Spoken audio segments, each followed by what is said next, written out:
Hey everyone, this is Pete, and welcome back to Atari A to Z, a series of short playthroughs of Atari 8-bit games, some which I grew up with and some which are new to me.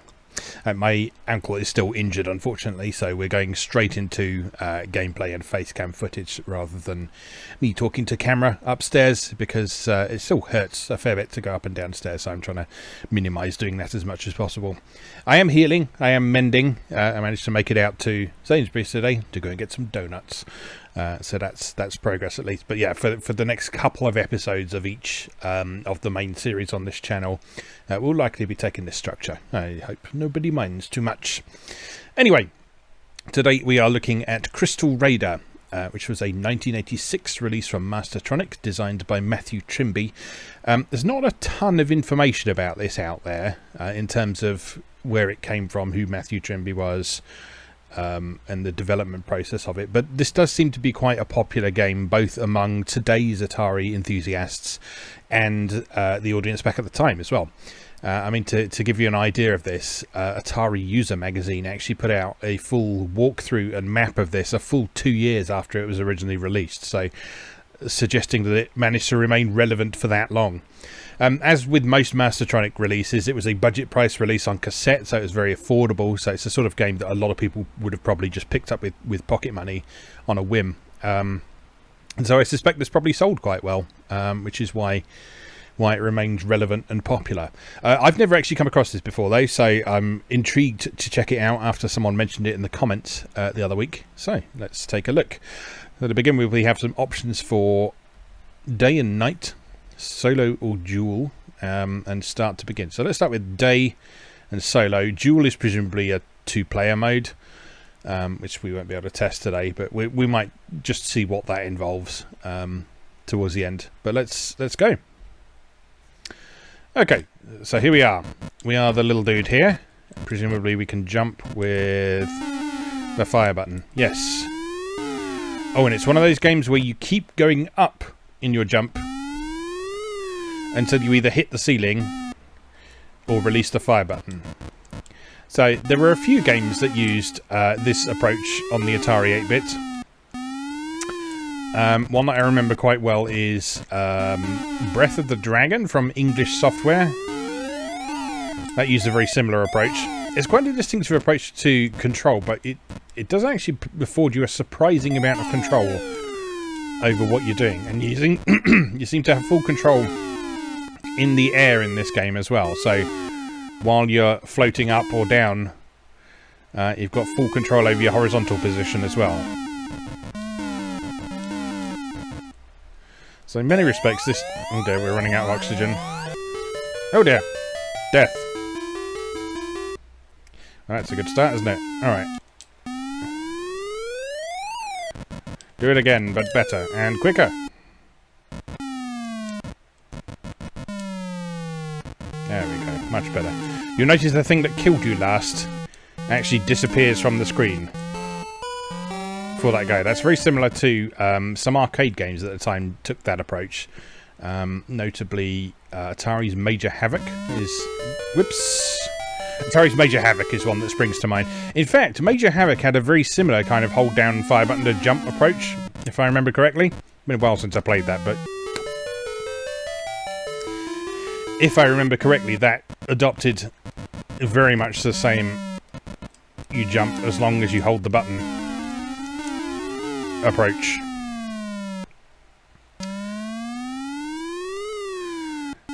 Which of course makes me wonder if this was inspired by Major Havoc, which, thinking about it, that is, whoops, certainly very plausible, given that the actual sort of gameplay and what you're doing in this game is quite similar to Major Havoc. You're sort of collecting little glowy things and making your way through a map, trying not to die on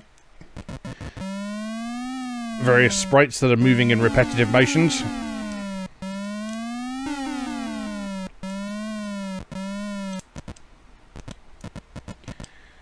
Alright, need to get through here now. Now, I believe as well, judging by that Atari user walkthrough that I mentioned before, that this is a sort of non-linear game as well. You'll see that there it looks like there's 2 exits off the side of this screen, so I'm pretty sure you can go in either one of those directions. Excuse the noise outside, we've got the window open because it's very warm today.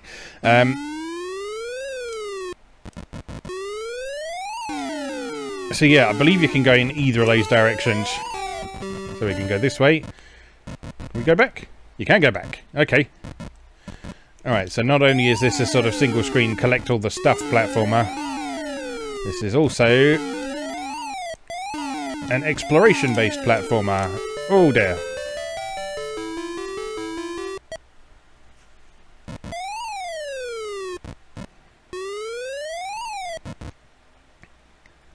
Oh, that's interesting.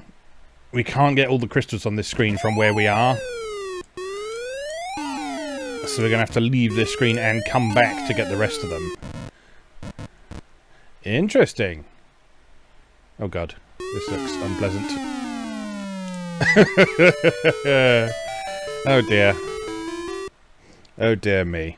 Alright, okay, I get the idea. Let's see what night mode does. Oh no. Oh no, no, no.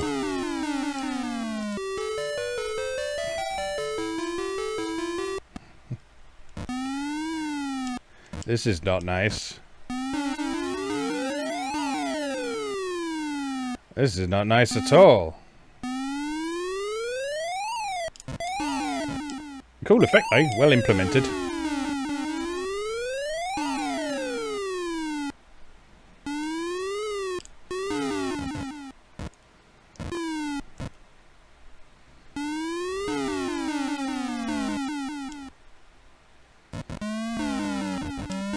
Provides a markedly different feel to the gameplay as well.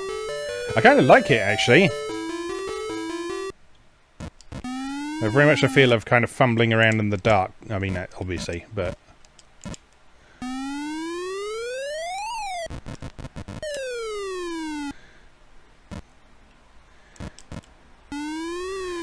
it just completely changes the way that you approach navigating around the level.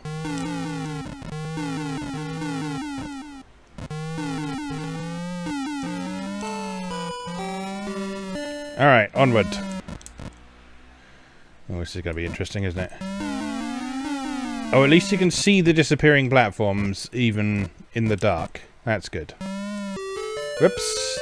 That was not good. Alright, at least that's got rid of the worm for one go around.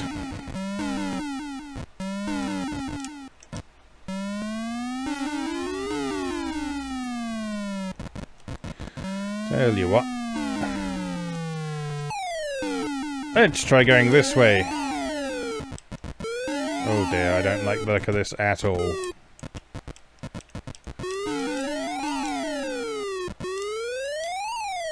Oh no, many worms, many worms. That is awkward. That was just bad timing.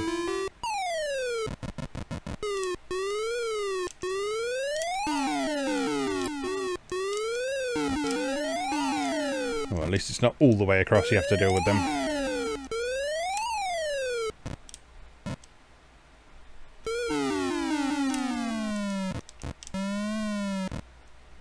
I was half expecting that to drop me into a flame pit at the bottom, but no, you can see the flames in the dark.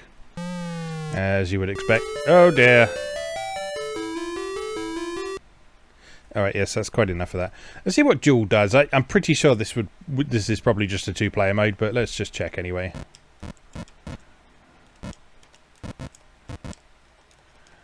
Oh, okay. This is... right, so in that mode, one player controls the horizontal movement and the other player controls the jumping. That's interesting, but not something we can do right now. So, back to daytime.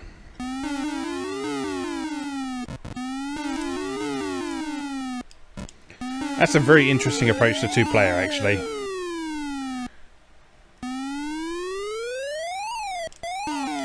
That would demand some intense cooperation and attentiveness as to what's going on screen, I feel. I bet that's really interesting to play, actually.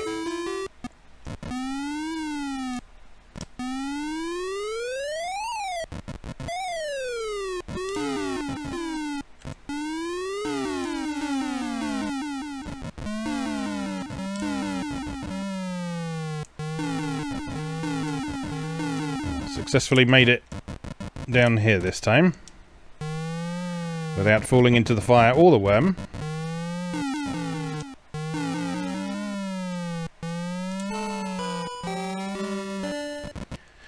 Right, onwards.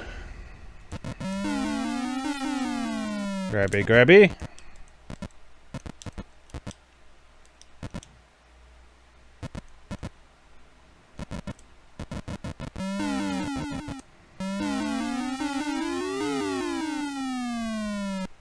Yeah, this is a fun game actually. The sort of the hold fire to jump mechanic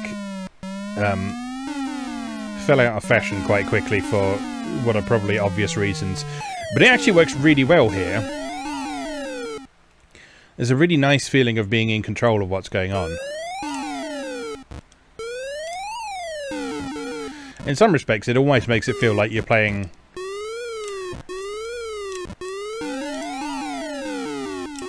more of a sort of top-down maze game with a slightly weird approach to vertical movement. Oh no!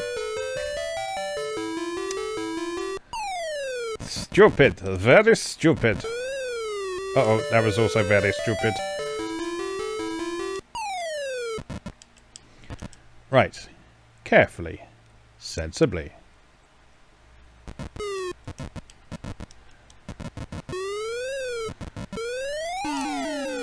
Oh no! Oh! So unfair.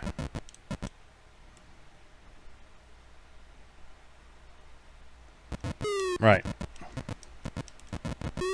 Up.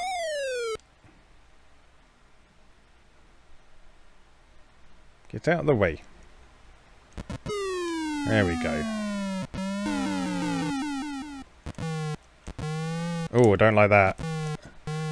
Oh, I do not like that at all. They're very close to each other.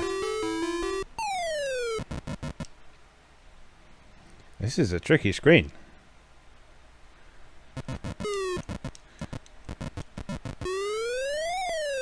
Made even trickier by the fact that your oxygen is constantly counting down. No! I'm not good at this game, but I'm enjoying it.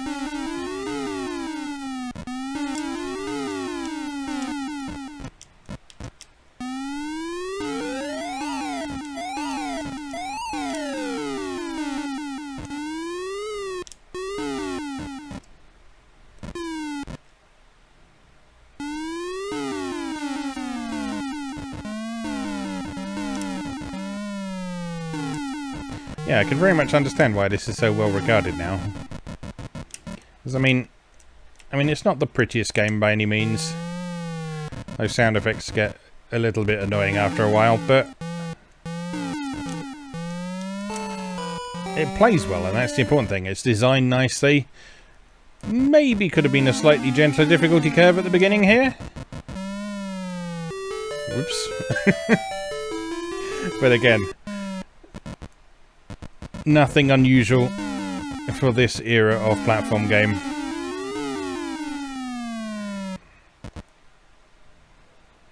Right, I'm going to try this way again.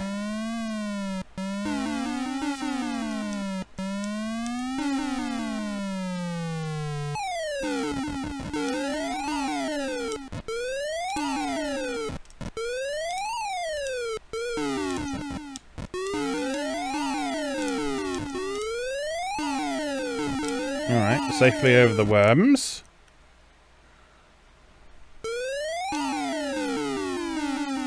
And down here. Now to figure out this monster of a section. How the hell?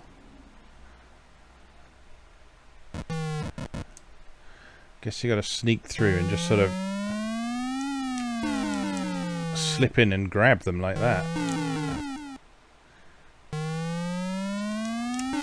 Oh no! Well, I got a bunch of them anyway. And that is the first life lost this time, so...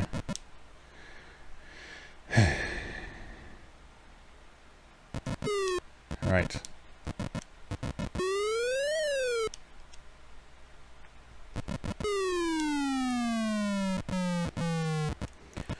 But I also took out one of the sparky things as well, so let's Makes things a little bit easier. Not a lot easier, but a little bit easier. Ooh. Oh, God. It's difficult.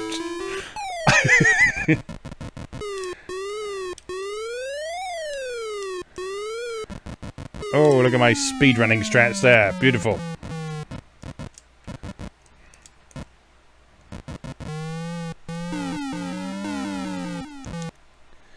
This is one of those games where the...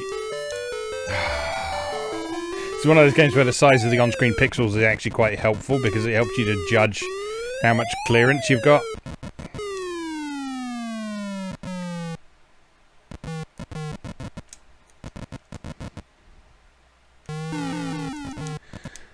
Like, in quite a few places it is literally 1 pixel clearance to the side. But when your pixels are that big, it's not... That's not quite so bad. Alright, onwards and upwards. Oh, God! Oh, God!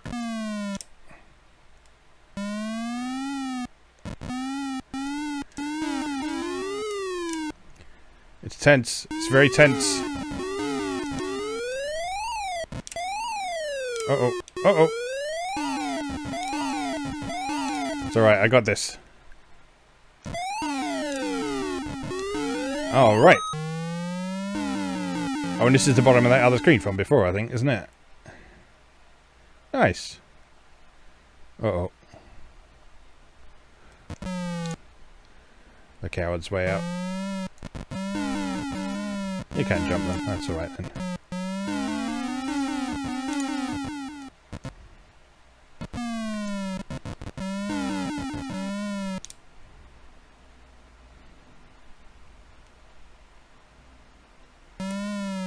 Oh, damn it.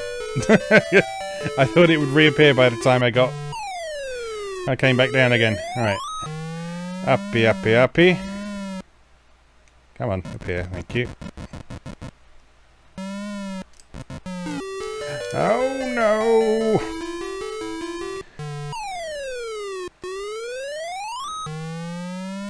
This game is very difficult indeed.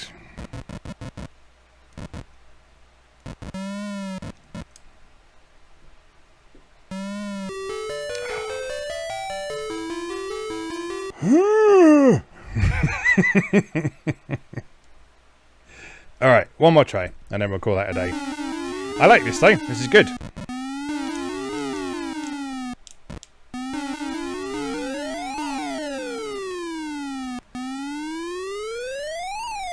This is one of those games that the straightforward design and simple controls means that it still holds up quite well today. Once you get your head around that jumping, which if you've played a game like this before, such as Major Havoc, like I say, then you should be able to get your head around it fairly quickly. Once you get your head around that side of things, there's a lot of fun to be had here. Alright, first screen, easy. Oh. Second screen, idiot.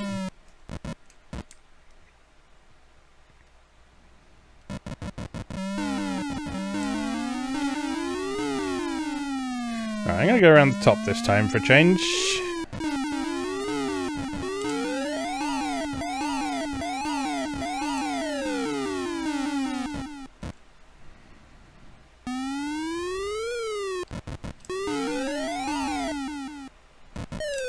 Oh no!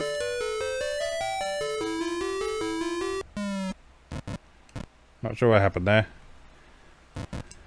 That worm didn't move as far as I thought he was going to. So I do know what happened there. God, it's very bright today. Fiddle with the curtains. The perils of not having a proper studio. Come on, get on the platform.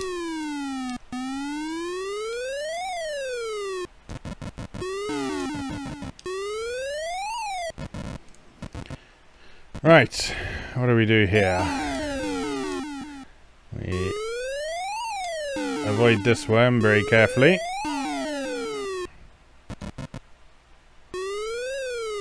Oh no! I think they turn around when they reach the end of their path or when they hit another sprite. I think that's what's getting me. So like if that worm hits the sparky thing, then it will turn round. But otherwise, it will turn around when he reaches the end of his path. Oh, this is difficult, this one.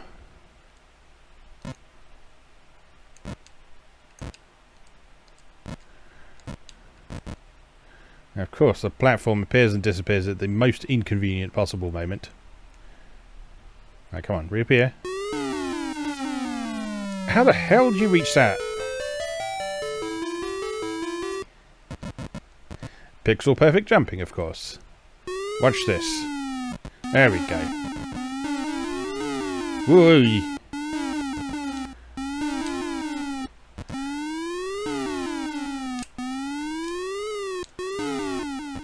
Oh, do not like this.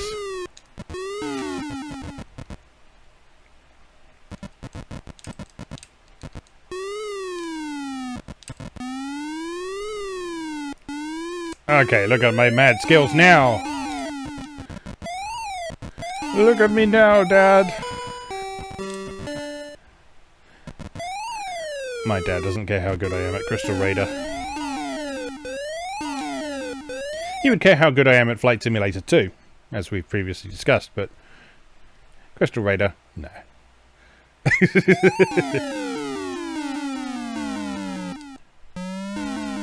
Alright, conveyor belt. Conveyor belt moving smoothly by pixel and not by character, no less. Oh, you can't run along it, though. Oh, that's awkward. That's very awkward. Okay.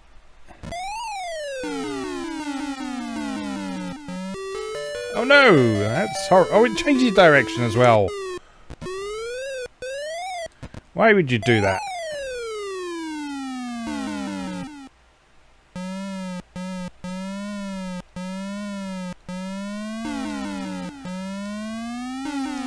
Oh, this room's a dead end as well. Oh no! Now I'm out of lives. Well, anyway, I think we've got a good idea of what Crystal Raider is all about now. It's good. I enjoy that. So yeah, that's one well worth checking out. Like I say, this I got this specifically recommended from a couple of people in the comments, so I was interested to give it a look, and I'm glad I did, because that seems to be a rather fun little game. So give it a look if you get the chance, especially if you enjoy Major Havoc, like I say, because it's very much taking some cues from Major Havoc there, which a lot of people don't seem to have noticed, perhaps because of the very different theming and presentation and so on. But yeah, the actual sort of execution of the platforming and that, and the way it's designed is very similar to Atari's Major Havoc in the arcades. Have a look back at the Atari A to Z flashback episode on Major Havoc if you want to see a bit more about that game. Alright, let's leave that there for today. As always, thank you very much for watching, and I'll see you again next time.